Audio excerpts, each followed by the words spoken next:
में गाय चराता था तो गैया ना बारिश में नदियों में पानी ज्यादा होता है तो नदी के पार गैया चरने जाया करती थी। तो गैया जब पार जाती ना तो हम लोग गाय की पूंछ पकड़ लेते थे। तो गाय की पूंछ पकड़ो, गैया को तैरना आता है, कितना भी बड़ा नदी हो गैया पार हो जाती, तो हम पूंछ पकड़ लेते थे तो हम भी पार हो जाते थे। मुझे पता, मैं कई बार गाय की पूंछ पकड़ के पार हुआ हूं।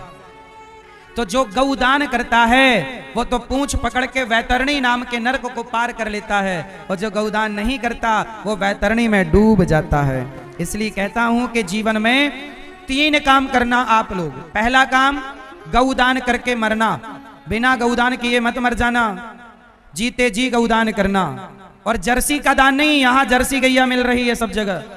मुझे गौ माता जो देसी गाय है जिसे गाय कहते हैं, पहली बात तो जर्सी को जर्सी कहो, गाय नाम मत दो उसे गाय नाम मत दो। पीतल को पीतल कहो, उसे सोना नाम मत दो। पीतल कभी सोना नहीं हो सकता, ऐसे जर्सी कभी गाय नहीं हो सकती। गाय तो गाय।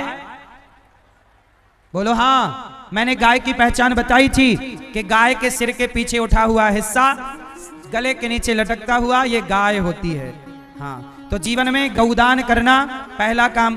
दूसरा काम, मरने से पहले भागवत सुनना। बड़े से बड़ा पापी भी भागवत सुनता है तो भागवत सुन के वह मोक्ष का अधिकारी हो जाता है। इसलिए जाने अनजाने में कोई पाप हो जाए तो भागवत सुनना। कोई भी आपका काम ना हो रहा हो, कोई भी परेशानियां हो, तो भागवत का अनुष्ठान करते ही आपको भगवान उस कष्ट से बचा लेते हैं। मैंने कितनी बार कहा कि कितने लोग ऐसे थे जिनका काम रुका हुआ था और भागवत की पोथी पाठ उन्होंने कराई, उनका कार्य हो गया। पहला काम गौदान मरने से पहले, दूसरा भागवत सुनना, पोथी पाठ कराना जीते जी, और तीसरा काम मरने से पहले अपने जीते जी, जैसे 13वीं आप लोग करते हो ना, मरने के बाद 13वीं करते हैं लोग। हम कहते हैं जीते जी अपने हाथ से अन्नदान करके मरना।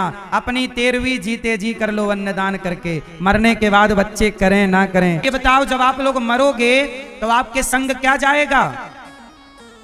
पैसा जाएगा, सोना चांदी जाएगा, ये हार वार जो बनवा के रखी हो तिजोरी में मैया, ये जाएगा नहीं। आपके साथ क्या जाएगा?